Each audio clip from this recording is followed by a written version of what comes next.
नमस्कार विद्यार्थियों, कैसे हैं आप सभी साथियों। हमारा जो लोक प्रशासन की क्लासेज एक लोक प्रशासन का परिचय के संबंध में आपसे चर्चा पिछली क्लास में की थी, उसी चर्चा को थोड़ा सा मैं आगे बढ़ाना चाहता हूं। सिलेबस पे चर्चा तो हम कर चुके हैं, लेकिन लोक प्रशासन के सिलेबस को या सिलेबस के टॉपिक्स को पढ़ाने से पहले प्रशासन संबंधी कुछ बेसिक बातें करना चाहता हूं, बेसिक शब्दावली पे चर्चा करना चाहता हूं। इसलिए मैंने इस क्लासेस का नाम भी इंट्रोडक्शन टू पब्लिक एडमिनिस्ट्रेशन यानी लोक प्रशासन का परिचय क्लास सेकंड जो है इसको मैंने रखा है। उस कि पूरा पब्लिक एडमिनिस्ट्रेशन पढ़ने के लिए हम लोगों को कुछ बेसिक टर्मिनोलॉजी, बेसिक शब्दावली का हमें पता होना चाहिए। बेसिक शब्दावली जो है हमारी क्लियर होनी चाहिए, पूरी तरह से बेसिक शब्दावली हमारे सामने, उसका एक एक बारीकी से मीनिंग पता होना चाहिए कि आखिर का मीनिंग क्या है, क्योंकि पूरे तो जब तक हम लोग उन डायग्राम्स के बारे में, उन शब्दावली के बारे में क्लियर नहीं होंगे, तब तक हमको आगे की बातें या नहीं आएंगे। तो हम लोग शुरू करते हैं बेसिक चीजें। तो सबसे पहले तो मैं आप लोगों को 3 शब्द आपके सामने लिख रहा हूं। कितने शब्द? 3 शब्द। 3 शब्दों की मैं चर्चा करने जा रहा हूं दोस्तों, जो कि पूरे पब्लिक एडमिनिस्ट्रेशन में बार बार ये शब्दों का प्रयोग होगा। एक शब्द तो होता है संगठन। कौन सा शब्द है दोस्तों? संगठन। दूसरा, संगठन को इंग्लिश में कहते हैं ऑर्गेनाइजेशन। दूसरा शब्द जो है उसको हम कहते हैं प्रबंध। एक शब्द आता है प्रबंध, जिसको हम इंग्लिश में कहते हैं मैनेजमेंट। क्या कहते हैं? मैनेजमेंट। मैनेजमेंट, ऑर्गेनाइजेशन, और एक शब्द आता है प्रशासन। दोस्तों ये जो टॉपिक है बेसिकली आपके सिलेबस में अलग से नहीं है। इसके सिलेबस में ये हमेशा होता है, ये अलग से स्पेशली टॉपिक हमारे आरएस के सिलेबस में रहते हैं। संगठन, प्रशासन, प्रबंधन, इनके बारे में भी हमको डिटेल में अर्थ, प्रकृति, महत्व के बारे में पढ़ना होता है। तो मैं सोचता हूं कि आप चाहे कोई भी कंपटीशन दें, चाहे आप आरएस दें, चाहे सेकंड ग्रेड दें, चाहे असिस्टेंट प्रोफेसर दें, कोई भी एग्जाम दें, आप जब भी पब्लिक एडमिनिस्ट्रेशन पढ़ें तो पब्लिक एडमिनिस्ट्रेशन पढ़ते समय आप लोगों को कुछ जानकारी होनी चाहिए, बेसिक शब्दावली का पता होना चाहिए, क्योंकि इन शब्दों का हम बार बार प्रयोग करते हैं। सामान्यतया मैं आप ही से पूछूं कि संगठन, प्रशासन और प्रबंधन में क्या अंतर है आप लेकिन उसको डिफाइन नहीं कर पाएंगे प्रॉपर तरीके से। आप इन बारीकियों को नहीं पता कर पाएंगे, या आप इनको एक्सप्लेन नहीं कर पाओगे, या हो सकता है आपकी जो समझ है वो ही अपने आप में उलझी हुई हो, आपकी समझ ही क्लियर नहीं हो, इन शब्दों का मीनिंग ही आपको प्रॉपर नहीं पता हो। तो ऐसी स्थिति में आप आगे के कॉन्सेप्ट को समझ ही नहीं पाओगे। इसलिए मैं चाहता हूं कि पहले इन बेसिक शब्दावली के बारे में आपको पता होना चाहिए, बेसिक शब्दों का अर्थ आपको क्लियर होना चाहिए। दोस्तों इन तीनों शब्दों को, पहला संगठन, ऑर्गेनाइजेशन, दूसरा प्रबंध, मैनेजमेंट, और तीसरा शब्द है प्रशासन। इन तीनों शब्दों को समझने से पहले मैं आपके सामने एक बार बार पूरा पब्लिक एडमिनिस्ट्रेशन, जब तक हमारी क्लास चलेगी तब तक मैं बार बार आपके सामने एक डायग्राम ड्रॉ करूंगा, एक डायग्राम बनाऊंगा, और उस डायग्राम के बारे में भी आपको जानकारी होनी चाहिए। दोस्तों जैसे एग्जाम्पल के तौर पे मैंने आपके सामने यहाँ एक त्रिभुज के जैसी या पिरामिड के जैसी आकृति बनाई है। त्रिभुज या पिरामिड के जैसी आकृति बनाई है। दोस्तों अगर मैं नॉन पब्लिक एडमिनिस्ट्रेशन स्टूडेंट से पूछूं, जिसने पब्लिक एडमिनिस्ट्रेशन अभी तक नहीं पढ़ा है, तो वो यही कहेगा सर ये त्रिभुज है। क्या है? त्रिभुज है। या कोई मैथमेटिक्स का व्यक्ति होगा तो कोई कह देगा कि ये शंकु है, कोई कहेगा कि ये पिरामिड। बिल्कुल आपके जवाब बिल्कुल सही है, इसमें आपका कोई दो राय नहीं है। कोई भी इसी तरह का कि आप इसको त्रिभुज कहते हैं या शंकु कहते हैं, पिरामिड कहते हैं, तो ये आंसर आपका गलत नहीं है। लेकिन मैथमेटिक्स की क्लास में अगर मैं डायग्राम बनाता तो आप त्रिभुज, शंकु या को पिरामिड कह सकते थे। लेकिन हमारे पब्लिक एडमिनिस्ट्रेशन में त्रिभुज का, शंकु का, पिरामिड का कोई लेना देना नहीं है। मैं ये डायग्राम अगर आपको पब्लिक एडमिनिस्ट्रेशन के क्षेत्र में बना रहा हूं तो आप समझ जाए पब्लिक एडमिनिस्ट्रेशन चलेगा तब पूरा पब्लिक एड में इसी डायग्राम पे स्टार्ट करूंगा, इसी पे सारे कॉन्सेप्ट इसी से जुड़े हुए हैं, इसी से रिलेवेंट होकर के इस डायग्राम के इर्द गिर्द ही सारी को पब्लिक एडमिनिस्ट्रेशन में हम अगर अपने शब्दों में कहें तो इसको संगठन से संबोधित कर सकते हैं। किससे? संगठन नाम से संबोधित कर सकते हैं। दोस्तों, इसको संगठन क्यों कहा? अगर हम अधिकांश दुनिया के अधिकांश संगठनों की संरचना देखें, जितने भी संगठन जो बने हुए हैं उनका एक रेखा चित्र हम पेपर पे खींचे तो फिर ये संरचना त्रिभुजाकार या पिरामिडाकार ही बनेगी, शंकुनुमा संरचना ही बनेगी। जैसे एक एग्जाम्पल ले रहा हूं दोस्तों आपके सामने में अपन बात करते हैं सरकारी प्रशासन के अंदर बहुत ही फेमस एग्जाम्पल हमेशा मैं जो लेता हूं, हर क्लास में लेता हूं, वही एग्जाम्पल आपके सामने ले रहा हूं कि हम पुलिस विभाग का एग्जाम्पल लेते हैं। पुलिस डिपार्टमेंट या पुलिस विभाग जो है अपने आप में एक संगठन है। संगठन वह होता है जिसका कोई ना कोई उद्देश्य होता है। पुलिस डिपार्टमेंट का भी कोई ना कोई एक सामूहिक उद्देश्य होता है, कानून व्यवस्था को बनाए रखना। तो कानून व्यवस्था को बनाए रखने के लिए पुलिस डिपार्टमेंट जो है, उस पुलिस डिपार्टमेंट के द्वारा प्रयास किए जाते हैं कानून व्यवस्था संबंधी उद्देश्य को प्राप्त करने के लिए। तो अपन ये कहें कि जैसे ये पुलिस डिपार्टमेंट है तो इसका कोई ना कोई एक कॉमन गोल है, कोई ना कोई उद्देश्य है। क्या है? उद्देश्य। बिना उद्देश्य के कोई संगठन अस्तित्व में नहीं रह सकता। एक्चुअल में संगठन की श्रेणी में कोई भी चीज तभी आएगी, कोई भी बात, कोई भी वस्तु, कोई भी घटना जिसको हम संगठन कहना चाहते हैं, वो संगठन की श्रेणी में तभी आएगी जब उसका कोई ना कोई सामूहिक उद्देश्य होगा। जब तक उसका कोई सामूहिक उद्देश्य या कॉमन उद्देश्य नहीं है तब तक हम उसे लोगों की भीड़ ही कह सकते हैं, उसको हम संगठन की श्रेणी में नहीं रखेंगे। तो संगठन की श्रेणी में आने के लिए सबसे पहली बात जो होती है दोस्तों, वो होती है क्या? उसका कोई ना कोई एक कॉमन उद्देश्य होना चाहिए, सामूहिक उद्देश्य होना चाहिए। सामूहिक उद्देश्य के अलावा संगठन को पता है कि एक से ज्यादा व्यक्ति होने, काम करने वाले एक से ज्यादा व्यक्ति होने चाहिए, कम से कम 2 या 2 से अधिक लोग होने चाहिए। तो ये एक तरह से लोगों का समूह होता है। किनका? लोगों का समूह होता है जो मिलकर के किसी उद्देश्य की प्राप्ति के लिए प्रयास करते हैं। तो इस प्रयास करने की जो व्यवस्था होती है, इसी को हम क्या कहते हैं? संगठन कहते हैं। तो ये जो व्यवस्था है, उस व्यवस्था को हम त्रिभुजाकार या पिरामिडनुमा संरचना से दर्शाते हैं। एग्जाम्पल पुलिस डिपार्टमेंट का आपके एग्जाम्पल दोस्तों, पुलिस डिपार्टमेंट में जो सर्वोच्च पदाधिकारी होता है, पुलिस डिपार्टमेंट का सबसे पावरफुल पदाधिकारी जो होता है वो होता है कौन? DGP, director general of police, police महानिदेशक। 1 मिनट के लिए मैं उद्देश्य को हटा देता हूं यहां से आपको समझने के लिए, ताकि चीजें अच्छे से समझ में आए।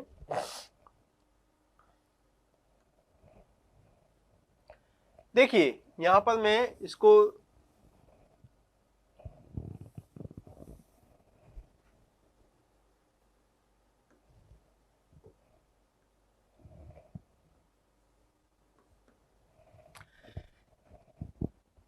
इस संगठन का जो मुखिया है, जो सबसे ऊपर वाले पद पे बैठा है, उसको हम कहते हैं DGP, director general of police, police महानिदेशक।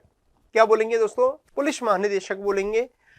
पुलिस महानिदेशक के नीचे आपको पता, पुलिस महानिदेशक जो पुलिस डिपार्टमेंट का मुखिया होता है वो सर्वोच्च लेवल पर होता है, एक ही पद होता है। उसके नीचे जो बहुत सारे पद हो सकते हैं, 2 भी हो सकते हैं, 3 भी हो सकते हैं, 5 भी हो सकते हैं। ये गवर्नमेंट पे डिपेंड करता है कि वो कितने पद क्रिएट करती है। तो यहाँ पर जो दूसरे लेवल पे जो पद होते हैं, दूसरे लेवल के पद हैं, उनको हम कहेंगे क्या? दूसरे लेवल के पद, यानी डीजीपी के नीचे वाला जो पद होता है उसको कहते हैं additional DGP, additional director general of police. ये है director general of police, police महानिदेशक। और इन पदों को हम क्या कहेंगे? Additional director general of police, अतिरिक्त पुलिस महानिदेशक। क्या नाम देंगे दोस्तों? अतिरिक्त पुलिस महानिदेशक इसको कहेंगे। और अतिरिक्त पुलिस महानिदेशक जो है ये डीजीपी के नीचे काम करते हैं। अगर हम बात करें उससे भी और नीचे जाएं तो बहुत सारे और पद हो सकते हैं। मैं यहाँ इसके अंदर जितने पद आ रहे हैं उतना लिख रहा हूं, लेकिन ये संख्या ज्यादा भी हो सकती है और कम भी हो सकती है। ये पद होता है IGP, inspector general of police, inspector general of police, police महानिदेशक, जिसको हम अपनी देसी भाषा में कॉमन कॉमन मैन की भाषा में आईजी साहब कहते हैं। आईजी साहब एक्चुअली संभाग स्तर का होता है। संभाग स्तर पर किस स्तर पे बैठता है? संभाग स्तर पे। संभाग का पूरा पुलिस डिपार्टमेंट, एक संभाग में 2-4 जिले होते हैं, तो 2-4 जिलों की पुलिस पूरी की पूरी उसके अंडर में आती है। तो यहाँ पर आईजी साहब यहाँ बैठते हैं, inspector general of police, police महानिरीक्षक, हिंदी में क्या, पुलिस महानिरीक्षक। फिर उसके बाद में और नीचे अगर हम आए तो आईजी साहब के नीचे जो काम करने वाले व्यक्ति होता है, जो आईजी साहब को असिस्ट करता है, वो होता है DIG, DIGP।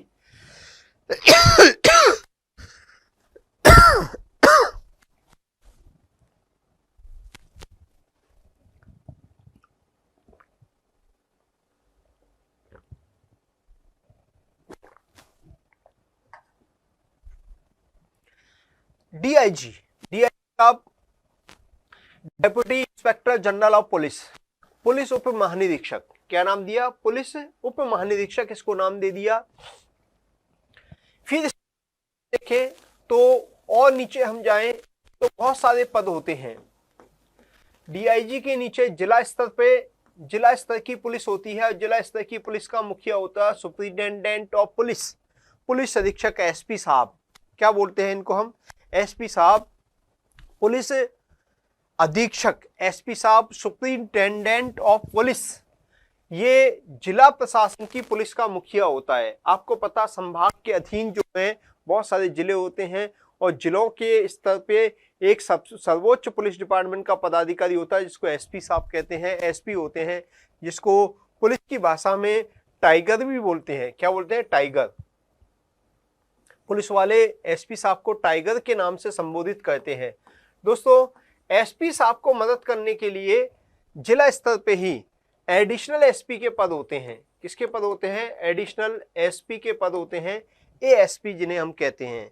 ASP, additional SP, बहुत सारे अलग अलग स्टेटों में इसके नाम अलग अलग नाम से भी हो सकते हैं, कोई और भी नाम हो सकता है। कमिश्नरेट सिस्टम जब हम पढ़ाते हैं तो उसमें इसके बारे में बताएंगे कि इनके नाम और परिवर्तित हो जाते हैं। अपन बात करें एडिशनल एसपी को नीचे जो एडिशनल एसपी से नीचे जो पद होते हैं, पदाधिकारी होते हैं, निचले स्तर के पदाधिकारी होते हैं, उनको हम कहते हैं DYSP, DYSP, deputy superintendent of police, police उप अधीक्षक, पुलिस उप अधीक्षक होते हैं। ये सर्किल स्तर पर होते हैं। दोस्तों, ये जो पद हैं ये राज्य स्तर के पद होते हैं, राज्य स्तर पे। आईजी और डीआईजी का पद होता है, ये संभाग स्तर पे होता है। दोस्तों, एसपी और डीवाईएसपी का जो एसपी और एडिशनल एसपी का पद होता है, बेसिकली ये जिला स्तर का पद होता है, जिला स्तर पे। और डीवाईएसपी का जो पद होता है, ये डीवाईएसपी का पद सर्किल स्तर पर होता है, वृत्त के स्तर पर होता है, वृत्त या सर्किल, यानी कि पुलिस डिपार्टमेंट के अनुसार भौगोलिक क्षेत्रों को, विभिन्न क्षेत्रों को बांटा हुआ होता है। पर राज्यों को संभागों में बांटा, संभाग को जिलों में बांटा, जिलों को वृत्त या सर्किल में बांटा गया है। फिर डीवाईएसपी के सीआई साहब, सर्किल इंस्पेक्टर, जिनको एसएचओ भी बोलते हैं, थाने का इंचार्ज होता है सीआई, सर्किल इंस्पेक्टर पुलिस, वृत्त निरीक्षक, वृत्त निरीक्षक साहब कहते हैं इनको। ये जनरली थाने के इंचार्ज होते हैं, इनको एसएचओ भी बोलते हैं। तो दोस्तों, ये जो होता है ये थाने के स्तर पे होता है। किस स्तर पे? थाना, यानी वृत्त जो है थाने में बटे हुए होते हैं। पुलिस डिपार्टमेंट के अंदर वृत्त जो है वो थाना क्षेत्र में बटे हुए होते हैं, और इसका मुखिया सीआई होता है, एसएचओ होता है। ये ग्रेड सेकंड का अधिकारी होता है। इससे ऊपर होते हैं वो गजेटेड ऑफिसर्स होते हैं सारे के सारे। फिर इसके बाद में अपन बात करें सीआई या एसएचओ को मदद करने के लिए बहुत सारे फिर पद होते हैं। क्या होते हैं? बहुत सारे पद होते हैं। ये पद जो हैं इस लेवल पे एसएचओ सीआई के अधीन जो होता है, नीचे वाले पद पे होता है एसआई होता है, एसआई सब इंस्पेक्टर। क्या बोलते हैं दोस्तों? उसको सब इंस्पेक्टर बोलते हैं। क्या बोलेंगे हम? Sub inspector. उप निरीक्षक, उप निरीक्षक के नीचे फिर एक पद होता है दोस्तों। ये छोटे छोटे जो मैं गोल गोल आपके सामने बना रहा हूँ पदों को दर्शा रहे हैं, और ये जो लाइन आगे खींच रहा हूँ ये एक तरह से स्तर को दर्शा रहा है, सीढ़ी को दर्शा रहा है। यहाँ ASI दोस्तों, आपको पता है CI जो होता है वो उसके 3 स्टार लगे रहते हैं, SI के डबल स्टार होता है यहाँ पर, और ASI जो होता है उसके सिंगल स्टार होता है। ये CI, SHO और SI और ASI ये सब के सब जो है थाने के लेवल पे होते हैं। फिर इसके नीचे जो होता है दोस्तों, ASI के नीचे हेड कांस्टेबल होते हैं। कौन होते हैं? हेड कांस्टेबल होते हैं।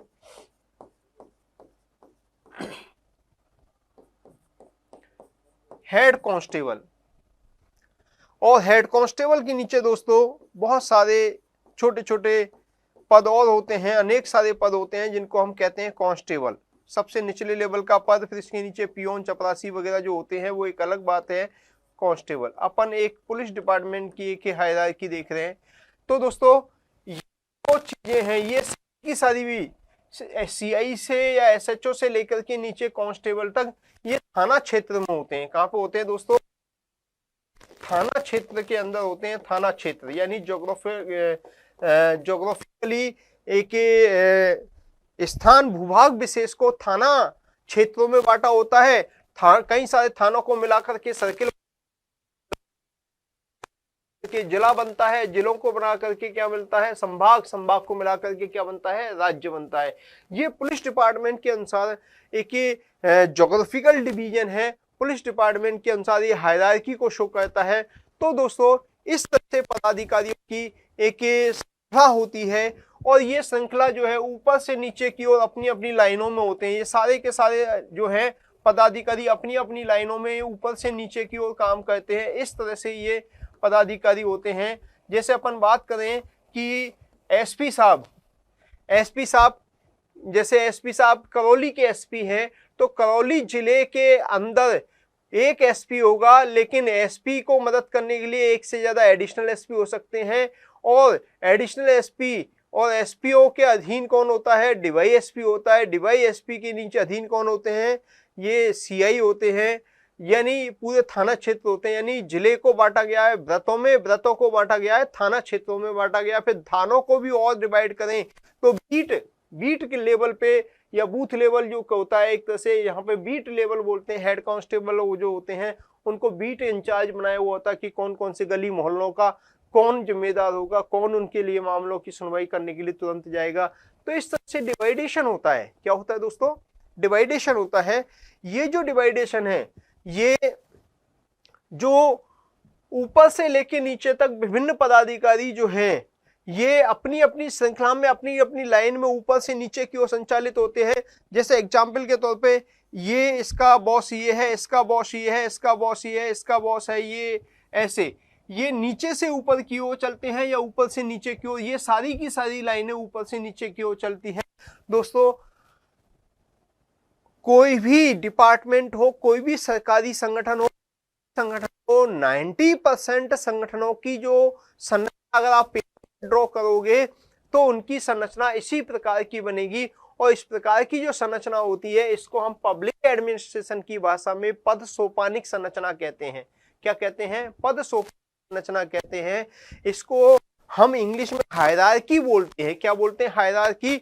हायरार्की मतलब ये सोपान है, सारे सोपानों पर पहुंच, ये सब अपनी अपनी से कोई आदेश निर्देश दिया जाएगा, वो सीढ़ीनुमा तरीके से ऊपर से नीचे की ओर या नीचे से ऊपर चलता है। जैसे इस व्यक्ति को कोई रिपोर्ट भेजनी है तो अपने जस्ट ऊपर वाले को भेजेगा, ये इसको भेजेगा, ये इसको भेजेगा, ये इसको भेजेगा। अगर इस व्यक्ति को यहां तक कोई आदेश पहुंचाना है तो सीधे आदेश नहीं देगा, ये आदेश यहां से यहां, यहां से यहां, यहां से यहां, यहां से यहां, अपनी लाइन में एक एक सीढ़ी बाई सीढ़ी नीचे की ओर आएगा। इससे क्या होता है कि एक तो किसी प्रकार का कोई कंफ्यूजन पैदा नहीं होता कि किसको आदेश दें और किससे रिपोर्ट करवाएं। दूसरी बात, सब होता है कि क्या काम हो रहा है, थ्रू प्रॉपर चैनल से काम होता है, अच्छे तरीके से सिस्टमेटिक तरीके से काम होता है। तो इसके लिए जो है इस सीढ़ीनुमा श्रृंखला को ही हम पदसोपानिक श्रृंखला कहते हैं, पदसोपान कहते हैं। तो दुनिया के अधिकांश संगठन जितने भी हैं, सरकारी हो चाहे निजी हो, उनकी संरचना कैसी होती है दोस्तों? पदसोपानिक संरचना होती है, हायरार्कियल स्ट्रक्चर होती है। अब इसमें एक बात आपको ध्यान जो आपको समझना है, मेरा मानना चाहिए, अच्छे से पता भी होना चाहिए आप लोगों को, कि आप लोग नोट करेंगे कि संगठन में, ये संगठन है, ये ऊपर से लेके नीचे तक बहुत सारे अधिकारी कर्मचारी काम कर रहे हैं। इन अधिकारी कर्मचारियों का जो समूह है, इस समूह की जो व्यवस्था है, जो तंत्र है, इसी को हम क्या कहेंगे? संगठन कहते हैं। क्या कहते हैं दोस्तों? संगठन। यानी विभिन्न पदाधिकारी किसी सामूहिक उद्देश्य की प्राप्ति के लिए ये लोग मिलके सिस्टमेटिक काम कर रहे हैं। इस सिस्टमेटिक काम करने की जो व्यवस्था है, तंत्र है, सिस्टम है, इस सिस्टम को हम क्या कहेंगे? संगठन कहेंगे। तो ये जो ढांचा है, स्ट्रक्चर है, ये क्या है? एक ही संगठन है। इसको आप ऐसे भी समझ सकते हैं, मेरा आंखें, मेरा ब्रेन, मेरा हाथ, कान, नाक, मुंह, शरीर, धड़, लंग्स, किडनी वगैरह सारे अलग अलग पार्ट है। ये अलग पार्ट जो है सब कुछ आपस में एक प्रॉपर तरीके से आपस में जुड़े हुए हैं, आंखें, कान, नाक, और इनमें आपस में एक सामंजस्य काम हो रहा है। सामंजस्य काम करने की जो ये व्यवस्था आपको एक शरीर के रूप में दिखाई दे रही है, ये शरीर के रूप में दिखाई देने वाली जो व्यवस्था है, यही संगठन कहलाएगी। तो ये जो पूरा स्ट्रक्चर ऊपर से लेकर नीचे तक विभिन्न पदाधिकारी आपस में मिलकर के किसी सामूहिक उद्देश्य की प्राप्ति के लिए प्रयास कर रहे हैं, तो प्रयास करने की जो एक व्यवस्था है, ये स्ट्रक्चर है, ये तंत्र है कि कौन किसको आदेश देगा, कौन किसको रिपोर्ट करेगा, कौन के पास पावर ज्यादा है, कौन कम है, किसके काम क्या है, किसका काम नहीं है, ये सारी चीजें, व्यवस्थाएं, सब कुछ सेटल करना, व्यवस्थित करना, व्यवस्थित करने की जो ये तंत्र है, सिस्टम है, इसी को हम क्या कहेंगे? संगठन कहेंगे। तो जैसे हमारे शरीर के अंदर विभिन्न पार्ट आपस में प्रॉपर जुड़े हैं, या अपन तरीके से एक साइकिल का एग्जांपल ले लें कि साइकिल में हैंडल, पेडल, चेन चक्का वगैरह विभिन्न पार्ट जो हैं, ये अलग अलग हैं, इनको आपस में प्रॉपर तरीके से जोड़ दिया जाए और जोड़ करके एक स्ट्रक्चर खड़ी कर दी जाए, और उस स्ट्रक्चर को हम क्या कहते हैं? साइकिल कहते हैं। ऐसे ही विभिन्न पदों को और सोपानों को आपस में प्रॉपर तरीके से जोड़ के एक स्ट्रक्चर खड़ी की जा रही है, उस स्ट्रक्चर को हम क्या कहते हैं? संगठन कहते हैं।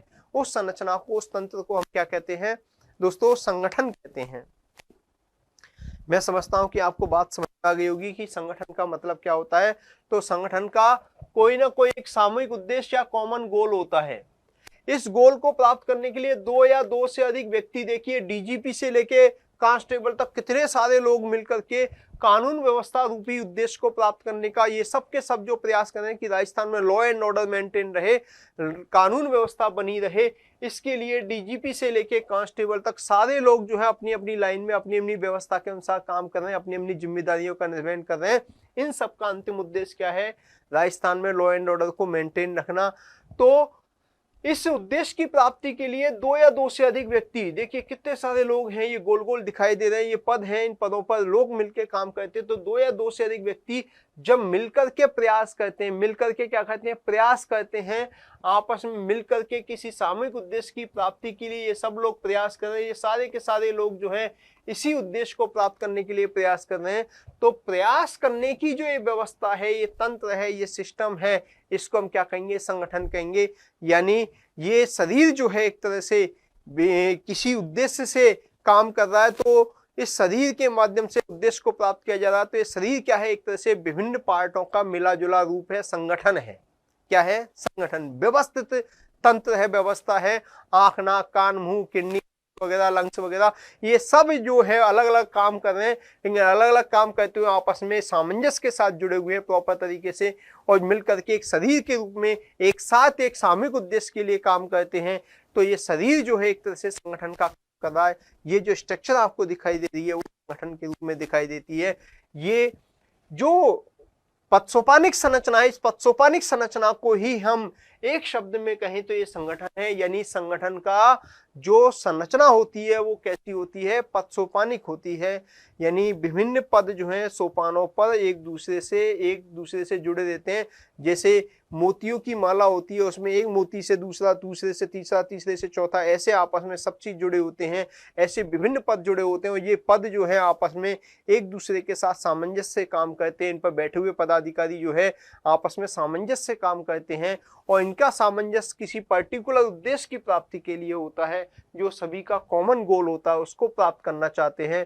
तो संगठन एक व्यवस्था है, एक तंत्र है, जिसके माध्यम से दो या दो से अधिक व्यक्ति मिलकर के सामूहिक प्रयास करके उस सामूहिक उद्देश्य को प्राप्त करने का प्रयास करते हैं। एक तरह से संगठन वह माध्यम है जिससे किसी उद्देश्य की प्राप्ति के लिए दो या दो से अधिक व्यक्ति मिलकर के काम करते हैं। वो तंत्र है संगठन, जिसका उपयोग उद्देश्य की प्राप्ति के लिए दो या दो से अधिक व्यक्ति मिलकर के करते हैं। उस कहेंगे दोस्तों संगठन। तो दोस्तों मैं समझता हूं आप लोगों को संगठन शब्द समझ में आ गया होगा। संगठन की बात आपको क्लियर हो गई होगी। अब थोड़ा सा बात को आगे बढ़ाते हैं हम। शब्द आता है बेटा प्रशासन। संगठन के साथ में शब्द ले रहा हूं क्या, प्रशासन। प्रशासन शब्द का मतलब लेता हूं तो संगठन में ऊपर से लेके नीचे तक जो भी क्रियाकलाप, जो भी गतिविधियां इस सामूहिक उद्देश्य की प्राप्ति के लिए की जा रही हैं, इस संगठन को बनाने संबंधी गतिविधियां भी इसमें शामिल है, संगठन का उद्देश्य निर्धारण करने संबंधी गतिविधियां भी इसमें शामिल हैं, और संगठन की कोई नीति, नियम, कानून, संविधान बनाना, वो सब चीज गतिविधियां जो भी कुछ किया जा रहा है इस संगठन के संबंध में, वो सारा की सारा प्रशासन है। और इस उद्देश्य का निर्धारण करना, नीतियों का निर्धारण करना, इस संगठन को बना करके इसको संचालित करना, और संगठन में ऊपर से लेके नीचे तक, कांस्टेबल तक जो भी क्रियाकलाप किए जा रहे हैं, जो भी गतिविधियां की जा रही हैं, वो सारी की सारी गतिविधियों को सामूहिक रूप से हम क्या कह देते हैं, प्रशासन कह देते हैं। मतलब प्रशासन को हम ऐसे कह सकते हैं कि हमारे शरीर में ऊपर से लेके नीचे तक जो ब्लड सर्कुलेशन चल रहा है, प्राण तत्व हमारे अंदर मौजूद है, वो क्या है, है।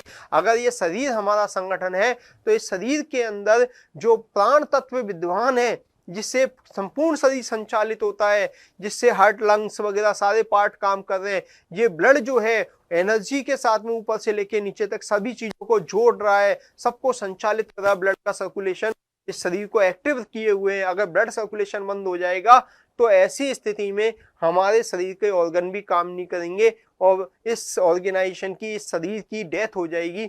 ऐसे ही ब्लड का संगठन को जिंदा करने में महत्व होता है, इसी तरह से किसी ब्लड का शरीर को जिंदा रखने में महत्व होता है, उसी तरह से जो प्रशासन है, उन प्रशासन का किसी संगठन को जीवित करने में महत्व होता है। यानी संगठन जीवित है या मृत है, ये डिपेंड करता है कि उसमें गतिविधियां हो रही हैं या नहीं हो रही हैं, यानी ब्लड सर्कुलेशन हो रहा है या नहीं हो रहा, गतिविधियां ऊपर से लेके नीचे तक जो भी गतिविधियां, क्रियाकलाप प्रॉपर तरीके से हो रहे हैं, तो संगठन जीवित है, यानी संगठन में प्राण तत्व मौजूद है। और संगठन का मतलब, यहाँ प्राण तत्व का मतलब संगठन के अंदर क्या है, प्रशासन को कहा जाता है। प्राण तत्व किसको कहते हैं, प्रशासन को। तो यहाँ ये जो डीजीपी है और कांस्टेबल तक जितनी भी क्रियाकलाप इस सामूहिक उद्देश्य को प्राप्त करने के लिए की जाते हैं, वो सबका सब क्या है, प्रशासन कहलाता है। क्या कहलाता है दोस्तों, प्रशासन कहलाता है। तो प्रशासन एक प्रक्रिया है, गतिविधियों का समूह है। प्रशासन गतिविधियों का, क्रियाकलापों का समूह है और एक सामूहिक नाम है प्रशासन, जो कि संगठन के माध्यम से संचालित होता है, संगठन के माध्यम से दिखता है। लेकिन प्रशासन संगठन पे आश्रित नहीं है, ये संगठन से पहले भी हो सकता है। जब संगठन को बनाना है तो संगठन का उद्देश्य जब निर्धारित किया जाता है, तो उद्देश्य निर्धारण संबंधी गतिविधियां जो है वो भी प्रशासन के अंदर आती हैं। इसी तरीके से संगठन को बनाने के लिए जो रूपरेखा, प्लानिंग की जाती है, वो भी प्रशासन है, प्लानिंग करने की गतिविधि भी प्रशासन है। संगठन का नियम कानून लिखे जाते हैं, संविधान बनाया जाता है, वो भी प्रशासन के अंदर आता है, वो भी गतिविधियां किसमें, प्रशासन में। फिर संगठन का निर्माण किया जाता है, वो संगठन का निर्माण करने संबंधी गतिविधियां, वो भी प्रशासन है। संगठन को निर्माण करने के बाद में उसको संचालित करना, ऊपर से लेकर नीचे तक जो भी गतिविधियां हैं, वो भी सब प्रशासन में है। संगठन के संचालन के पश्चात जो रिजल्ट आते हैं उनका मूल्यांकन करना वो भी प्रशासन है। तो हम ये कह सकते हैं कि प्रशासन is a greater than to organisation या संगठन। हम ये कह सकते हैं कि जो संगठन होता है, संगठन प्रशासन के उद्देश्य को प्राप्त करने का माध्यम है। संरचना तो संगठन है, उस संरचना में जो क्रियाकलाप किए जा रहे हैं उन क्रियाकलापों को हम प्रशासन कहते हैं। और प्रशासन संगठन के अंदर भी मौजूद होता है और संगठन के बाहर, यानी संगठन के बनने से पहले भी प्रशासन मौजूद होता है और संगठन के बनने के बाद भी प्रशासन मौजूद होता है। तो प्रशासन शब्द जो है ज्यादा व्यापक है संगठन शब्द की तुलना में, यानी प्रशासन के अंदर ऊपर से लेकर नीचे तक की सभी गतिविधियां, इस संगठन के बनने से पहले की गतिविधियां, बनने के टाइम की गतिविधियां, इसके संचालन संबंधी गतिविधियां, इसके बाद वाली गतिविधियां, सभी गतिविधियां जो है इस संगठन से संबंधित है, वो सारी की सारी क्या कहलाएंगी? प्रशासन कहलाएंगी। क्या कहलाएंगी दोस्तों? प्रशासन कहलाती हैं। तो मैं समझता हूं कि आपको प्रशासन और संगठन की बात समझ में आ गई होगी। अब आपके मन में आएगा कि सर प्रबंधन शब्द क्या है। हम प्रबंधन शब्द पे भी चर्चा करें कि प्रबंधन शब्द क्या है। प्रबंधन शब्द को भी हम समझने की कोशिश करेंगे दोस्तों। तो प्रबंधन शब्द जो है बेसिकली प्रशासन का ही पार्ट है, संगठन का ही पार्ट है। प्रबंधन यानी सामान्यतः यह माना जाता है कि उच्च लेवल पे जो उच्च अधिकारियों द्वारा गतिविधियां की जाती हैं, उच्च लेवल पे जो अधिकारियों द्वारा गतिविधियां की जाती हैं उनको प्रबंधकीय गतिविधियां कहते हैं। यानी ऊपर से लेके नीचे तक जो भी गतिविधियां की जा रही है वो प्रशासन है। तो प्रशासन का वह हिस्सा जो उच्च लेवल पे किया जाता है, मोटे तौर पे हम बात करें उच्च लेवल पे किया जाता है, यानी उच्च अधिकारियों द्वारा संगठन के लिए प्लानिंग करना, ऑर्गेनाइजिंग करना, कर्मचारियों की भर्ती करना, कर्मचारियों को आदेश निर्देश देना, उनसे रिपोर्ट मांगना, उनके लिए बजट बनाना, नीचे वालों पे कंट्रोल रखना, ये सब कौन कहते हैं? उच्च अधिकारी कहते हैं। तो उच्च अधिकारियों के द्वारा जो गतिविधियां की जाती है उनको प्रबंधकीय गतिविधियां कहते हैं। क्या कहते हैं? तो प्रशासनिक गतिविधियों का ही हिस्सा होता है प्रबंधकीय गतिविधियां। प्रशासनिक गतिविधियां ऊपर से लेकर नीचे तक है और प्रशासनिक गतिविधियों का सबसे इंपॉर्टेंट जो हिस्सा जो उच्च लेवल की गतिविधियों को समाहित करता है, उच्च लेवल के अधिकारियों द्वारा जो क्रियाकलाप किए जाते हैं, गतिविधियां की जाती हैं, उनको हम क्या कहेंगे? प्रबंध कहेंगे, प्रबंधन कहेंगे, मैनेजमेंट कहते हैं। बेटा क्या कहते हैं? मैनेजमेंट। आपके शरीर में ऊपर से लेके नीचे तक जो भी क्रियाकलाप किए जा रहे हैं वो प्रशासन है, लेकिन केवल ब्रेन के द्वारा जो क्रियाकलाप किए जा रहे हैं वो क्या है? प्रबंधन। ब्रेन क्या कहता है? प्लानिंग, ऑर्गेनाइजिंग, नीचे वालों पे कंट्रोल, पूरे शरीर पे, हमारी आंखों पे, हाथ पे, नाक पे, सब पे जो कंट्रोल रखता है वो कौन रखता है? ब्रेन। तो ब्रेन के द्वारा जो काम है वो सबसे इंपॉर्टेंट होता है। ब्रेन अगर डेड हो जाता तो पूरा शरीर डेड हो जाता है, यानी मैनेजमेंट अगर फेल हो जाता तो पूरा संगठन फेल हो जाएगा। तो उच्च लेवल पे जैसे हमारे ब्रेन की गतिविधियां होती हैं इंपॉर्टेंट, ऐसे ही उच्च लेवल की गतिविधियां किसी संगठन में इंपॉर्टेंट होती हैं।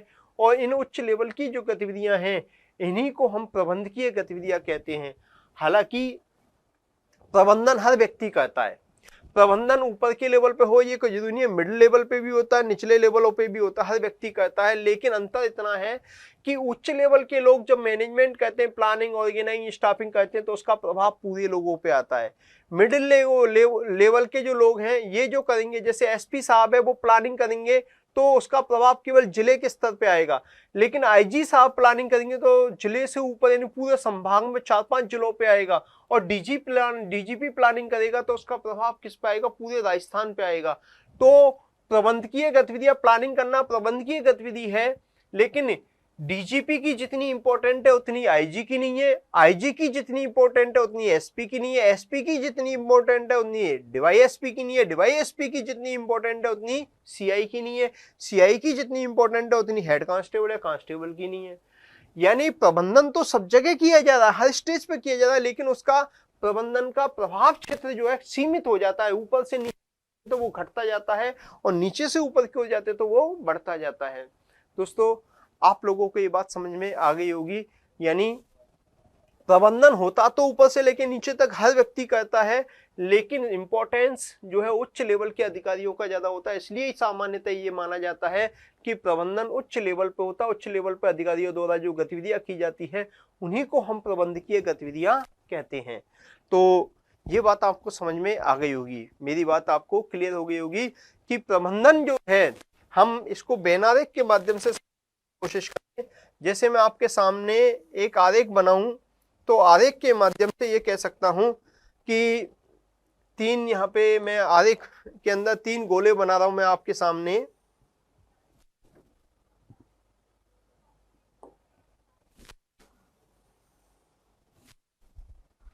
वेन आरेख के माध्यम से इसको समझे दोस्तों, तो संगठन जो सबसे बाहर वाला जो गोला है, सबसे बड़ा यानी व्यापक अवधारणा कौन सी है, सबसे व्यापक अवधारणा इसमें जो है प्रशासन है। सबसे व्यापक अवधारणा, क्योंकि संगठन में ऊपर से लेके नीचे तक सारी गतिविधियां और संगठन के बनने से पहले और बाद वाली सभी गतिविधियां प्रशासन में आती हैं। दूसरा, जो मिड वाला येलो लाइन जो दिखाई दे रही है, ये संगठन को दर्शाती है, संगठन को। और संगठन के अंदर ही क्या काम करता है, प्रबंधन काम करता है। तो प्रबंधन जो है, ये प्रबंधन ये वाले गोले को दर्शाता। तो प्रबंधन सबसे छोटा है पार्ट, प्रबंधन संगठन के अंदर होता है, ये संगठन हो गया। और संगठन से भी व्यापक कौन होता है दोस्तों, प्रशासन होता है। कौन होता है, प्रशासन होता है। तो आप इस तरह से इसको समझ सकते हैं कि प्रशासन के अंतर्गत संगठन और संगठन के अंतर्गत कौन होता है, प्रबंधन होता है।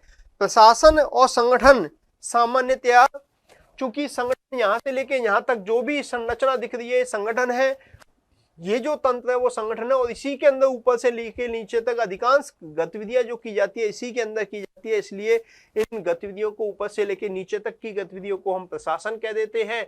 और यहाँ पर जो है ऊपर उच्च लेवल कहते हैं प्रबंधकीय गतिविधि। तो ये बात आपको क्लियर हो जानी चाहिए, ये बात आपको अच्छे से समझ में आ जानी चाहिए। अब इसके बाद में हम इसको और थोड़ा सा एक्सप्लेन करें। अब एक बात बताइए, संगठन की बात कर लेते हैं। संगठन को और एक्सप्लेन करने की कोशिश कर रहा हूं मैं आपके सामने साथियों, कि ऊपर से लेके नीचे तक, ऊपर से लेके नीचे तक आप देखिए, यहां से जैसे अपन ऊपर से नीचे चलते हैं तो पदों की संख्या बढ़ रही है या घट रही है। ये जो गोल गोल दिखाई दे रहे हैं ये पद हैं। क्या है, पद। देखिए ऊपर सिकुड़ रहा है, नीचे फैल रहा है, तो चौड़ाई बढ़ रही है, तो सोपान पर पदों की संख्या बढ़ रही है। तो संगठन के अंदर जैसे जैसे ऊपर से नीचे की ओर चलते हैं पदों की संख्या बढ़ती है, और नीचे से ऊपर की ओर जाते हैं तो यहां पर क्या हो रहा है, सिकुड़ रहा है, तो पदों की संख्या घट रही है। इसको ऐसे एग्जाम्पल से समझो, कांस्टेबल के पद ज्यादा होते हैं सीआई की तुलना में। किसकी तुलना में, सीआई की तुलना में। और सीआई के पद ज्यादा होते हैं किसकी तुलना में, एसपी की तुलना में। एसपी के पद ज्यादा होते हैं किसकी, आईजी की तुलना में। और आईजी के पद ज्यादा होते हैं डीजी की तुलना में। तो दोस्तों नीचे से ऊपर की ओर सिकुड़ रहा है और ऊपर से नीचे की ओर फैल रहा है, मतलब पदों की संख्या नीचे ज्यादा है और ऊपर की ओर कम होती जाती है। लेकिन इसका उल्टा होता है। इसका उल्टा अगर हम बात करें, पावर की मात्रा देखें, अथॉरिटी की मात्रा देखें, शक्ति की मात्रा देखें, तो ऊपर से नीचे आते हैं तो पद तो बढ़ते हैं लेकिन पावर जो है घट जाती है। कांस्टेबल के पास पावर सबसे कम है, उससे ज्यादा हेड कांस्टेबल, उसके बाद एसआई, सीआई, डिप्टी, एसपी वगैरह। ऊपर जैसे जैसे जाते हैं पावर बढ़ती जाती है। पद कम होते हैं लेकिन पावर बढ़ती है, और ऊपर से नीचे आते हैं तो पद बढ़ते हैं लेकिन पावर कम हो जाती है। तो दोस्तों जो संरचना संगठन के अंदर देख लीजिए, कोई भी संगठन बना लीजिए, आप पेपर पे ड्रॉ करेंगे तो उसकी संरचना 90% संगठन की संरचना इसी प्रकार की बनेगी, चाहे वो सरकारी हो चाहे वो निजी हो। अधिकांश की बात करेंगे 2-5%, 10% एक्स्ट्रा होते हैं, संरचना अलग तरह से हो सकती है, तो उसकी चर्चा हम उचित टाइम पे वहां पे कर लेंगे। अभी एक कॉमन सेंस में हमको समझना है। तो आपके सामने एक तो बात ये आई कि उच्च लेवल पे कौन सी गतिविधियां होती है दोस्तों, उच्च लेवल पे प्रबंधकीय गतिविधियां होती है, प्रबंधन होता है। प्रबंधकीय गतिविधियां, कौन सी गतिविधियां होती है दोस्तों, प्रबंधकीय गतिविधियां होती हैं। प्लानिंग करना, ऑर्गेनाइजिंग करना, ऑर्गेनाइजिंग मतलब संगठन को बनाना, वस्तुओं को एकत्रित करना। स्टाफिंग करना, स्टाफिंग करने का मतलब होता है कर्मचारियों की भर्ती करना, उनको विभिन्न पदों पे लगाना, उनके स्थानांतरण करना, कंट्रोल करना, उनको आदेश निर्देश देना, बजटिंग करना, पैसे का आवंटन करना, काम करने के लिए निर्देशित करना, उनसे रिपोर्ट मंगवाना, ये सारी बातें प्रबंधकीय गतिविधियां कहलाती हैं।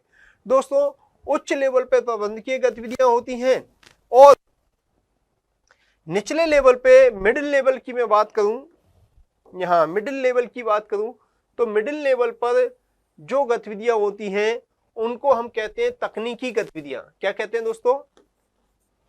तकनीकी गतिविधियां, टेक्निकल एक्टिविटीज,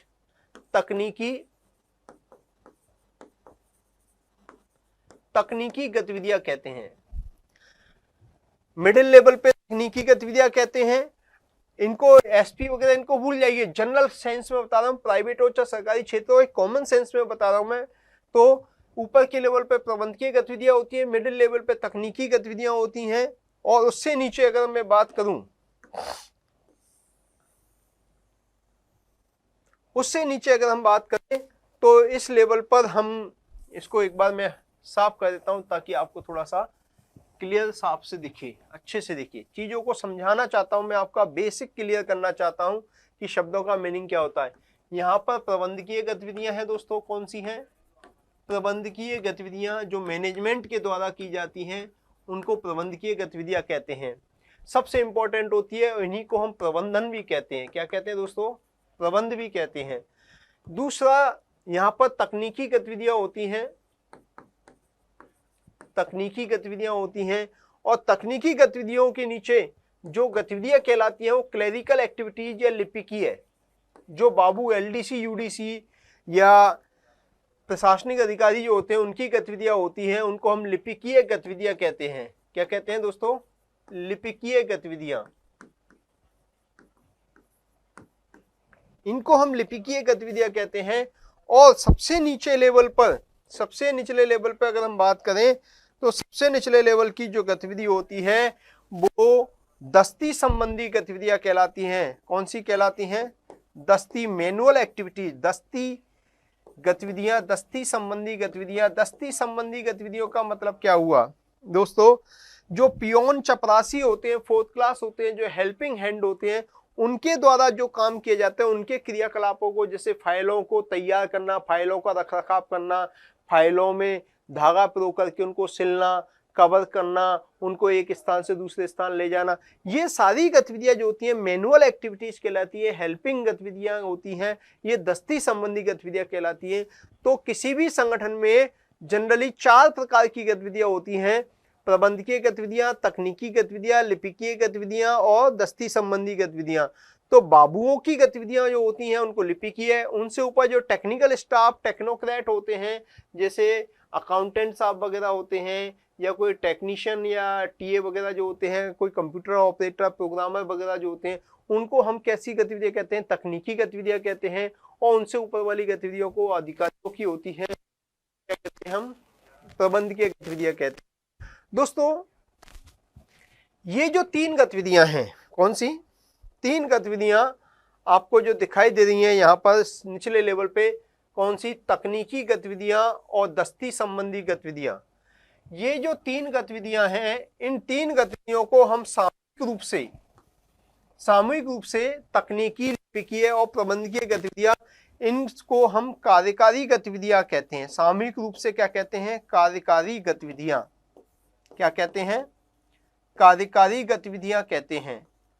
कार्यकारी गतिविधियां जो हैं, ये कार्यकारी गतिविधियां यानी उच्च अधिकारियों ने जो आदेश दिया है, प्रबंधन ने जो आदेश निर्देश नीचे वालों को दिया है, वो उसी को लागू करते हैं, उसका क्रियान्वयन करते हैं। ये प्लानिंग, ऑर्गेनाइजिंग, स्टाफिंग नहीं करते। बेसिकली ऊपर वाले जो आदेश निर्देश देते हैं उसको ये नीचे वाले लागू करते हैं। इसलिए तकनीकी, लिपिकीय और दस्ती संबंधी गतिविधियों को सामूहिक रूप से कार्यकारी गतिविधियां कहते हैं। और यहाँ निचले लेवल पर इन तीनों प्रकार की गतिविधियां करने वाले लोगों को हम कर्मचारी कहते हैं। क्या कहते हैं? कर्मचारी कहते हैं। और प्रबंधकीय गतिविधियों को करने वाले लोगों को हम प्राइवेट सेक्टर में प्रबंधक कहते हैं, मैनेजर कहते हैं, और सरकारी क्षेत्र में इनको ऑफिसर्स या अधिकारी कहते हैं। क्या कहते हैं? अधिकारी कहते हैं। सामान्यतः अवधारणा बता रहा हूं मैं कि उच्च लेवल पे अधिकारी काम करते हैं, प्रबंधक काम करते हैं, मैनेजर काम करते हैं, और निचले लेवल पे कौन काम करते हैं? कर्मचारी। आप आरए से आईएएस अधिकारी बनते हो तो आपका नाम क्या अधिकारी आ रहा है, और वहीं आप टीचर सेकंड ग्रेड टीचर बनते हैं तो आप क्या है कर्मचारी बनते हैं, आप रीट में थर्ड ग्रेड टीचर बनते हैं तो आप कर्मचारी बनते हैं। आप अगर स्टेट गवर्नमेंट के अंदर डीवाईएसपी के पद पे हैं तो आप अधिकारी कहलाओगे, लेकिन डीवाईएसपी से नीचे वाले पद सेकंड ग्रेड का होता है सीआई का पद, वो सब कर्मचारी होते हैं। लेकिन एक व्यक्ति कर्मचारी भी हो सकता है और अधिकारी भी हो सकता है। जैसे एग्जाम्पल के तौर पर अपन बात करें कि जैसे ये सीआई है, कौन है सीआई, तो सीआई अपने थाने के अंदर नीचे वाले लोगों के लिए अधिकारी का काम करेगा, लेकिन डीवाईएसपी के सामने क्या है वो कर्मचारी हो गया। ऐसे ही डीवाईएसपी एसपी साहब के सामने क्या है कर्मचारी है, और एसपी साहब क्या है उसके अधिकारी हैं। एसपी साहब अपने आईजी साहब की तुलना में क्या है कर्मचारी हैं, और आईजी साहब क्या है उन एसपी की तुलना में अधिकारी हैं।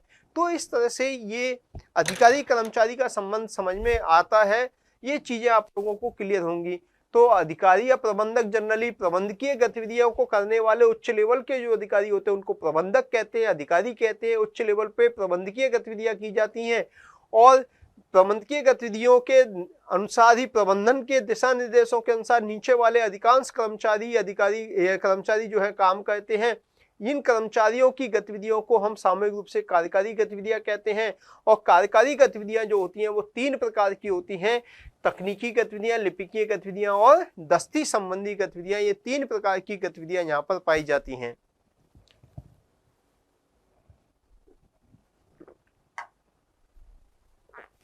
तो दोस्तों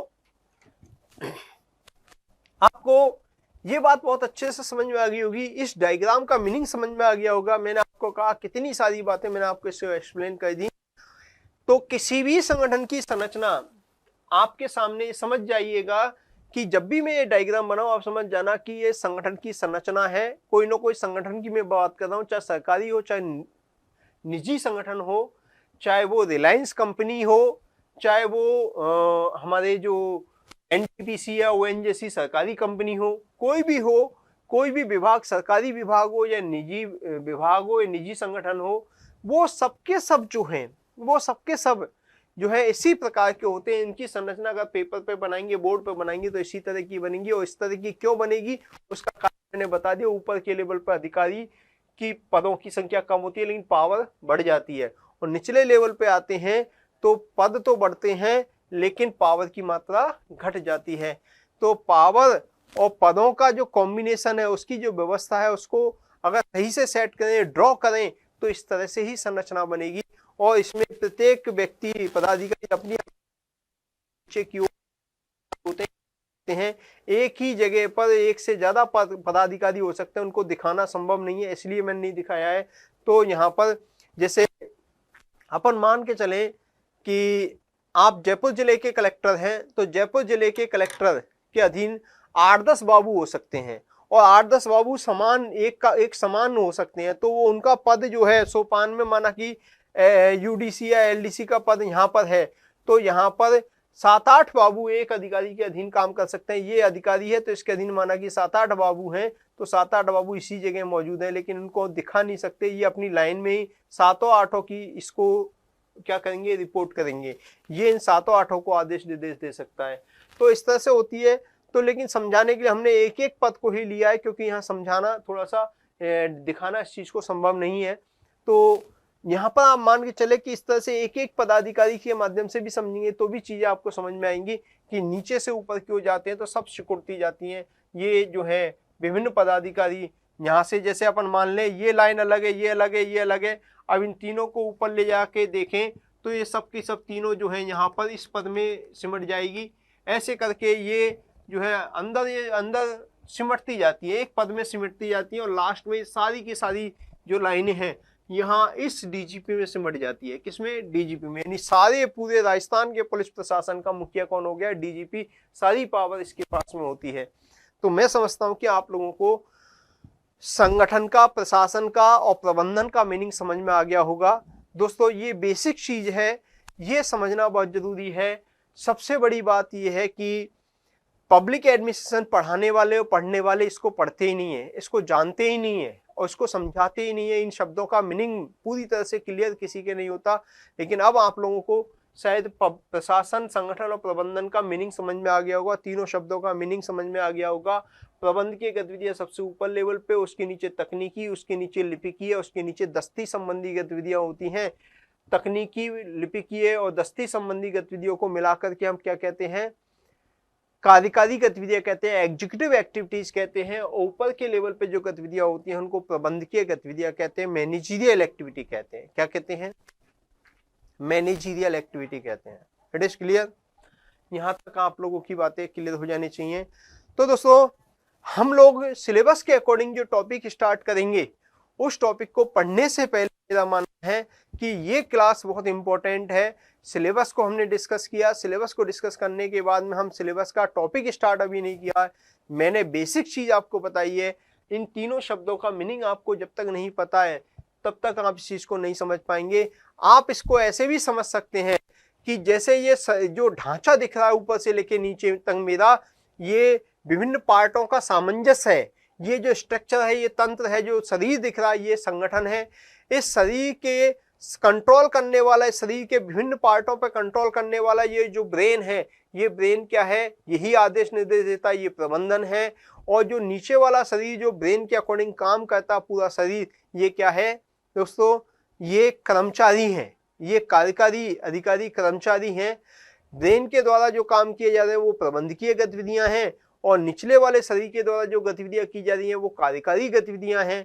और ऊपर से लेके नीचे तक जो भी गतिविधियां की जा रही हैं, चाहे वो ब्रेन की हो, चाहे वो पैर की हो, शरीर में जो भी क्रियाकलाप चल रहा है, हार्ट का धड़कना, किडनी का ब्लड को छानना, या लंग्स का श्वास को लाना ले जाना, ये सब चीजें जो चल रही है ऊपर से लेके नीचे तक जो भी क्रियाकलाप, इनको सामूहिक रूप से अगर एक नाम दे तो दैट इज प्रशासन। प्रशासन यानी हमारे शरीर में जो ब्लड सर्कुलेशन है, या हम और भी ज्यादा बेटर कहें तो शरीर में जो प्राण तत्व है, वो प्राण तत्व क्या है? प्रशासन है। और प्रशासन जो है केवल मेरे शरीर पे डिपेंड नहीं करता, यानी प्राण तत्व केवल मेरे शरीर में नहीं है, प्राण तत्व दूसरे व्यक्ति के शरीर में भी है, जानवर के शरीर में भी है, पेड़ पौधों के शरीर में भी है। इसलिए प्राण तत्व बहुत व्यापक है, बहुत सारी जगह फैला हुआ है। लेकिन संगठन जो होता है एक सीमित होता है। अगर सारे के सारे व्यक्ति मर जाए तो भी प्राण तत्व कहीं ना कहीं उसका एक स्वतंत्र अस्तित्व है, वो शरीर पे डिपेंड नहीं करता है। यानी आत्मा को जिसको हम कहते हैं, वो आत्मा अमर होती है। इसी तरह से प्रशासन जो है, जो गतिविधियां होती है, वो हमेशा अमर होता है। वो संगठन के माध्यम से काम करता है, लेकिन ऐसा नहीं है कि संगठन नहीं है तो प्रशासन समाप्त हो जाता है। प्रशासन तो हमेशा एक थॉट होता है, एक विचार होता है, एक गतिविधि होती है, एक क्रियाकलाप होता है, जो कहीं ना कहीं इंडिपेंडेंट रूप से अस्तित्व में रहता है। तो दोस्तों, आज की क्लास आपको बहुत अच्छे से समझ में आई होगी और बहुत इंपॉर्टेंट क्लास है। कोई टॉपिक नहीं पढ़ाया, लेकिन फिर भी एक क्लास इंपॉर्टेंट है आपके लिए। आपको इससे पता लग रहा होगा कि विषय की समझ क्या होती है, शब्दों की समझ क्या होती है। अब आप लोगों को पब्लिक एड आगे से जब हम टॉपिक पढ़ाएंगे तो अच्छे से समझ में आएगा। एक एक करके जो सिस्टमेटिक सारे के सारे टॉपिक हम पढ़ेंगे, तो बार बार जब मैं आपके सामने डायग्राम बनाऊंगा तो आप समझ जाना मैं किसी संगठन की बात कर रहा हूँ, किसी ऑर्गेनाइजेशन की बात कर रहा हूँ। तो दोस्तों, ये बातें समझ में आ गई तो हम नेक्स्ट क्लास में टॉपिक वाइज अपने सिलेबस को आगे बढ़ाएंगे। तब तक के लिए धन्यवाद, नमस्कार। क्वेश्चन है तो आप उनको छोड़ दीजिएगा। हम नेक्स्ट क्लास के अंदर आपके क्वेश्चन हम लेकर के आएंगे। अभी तक तो मुझे कोई क्वेश्चन नजर नहीं आ रहा है, फिर भी कोई क्वेश्चन आपके माइंड में आता है तो उसको आप मैसेज छोड़ दीजिए, आपको मैं अपनी क्लास में उनको शामिल करूंगा। तो मिलते हैं दोस्तों, तब तक के लिए धन्यवाद, नमस्कार।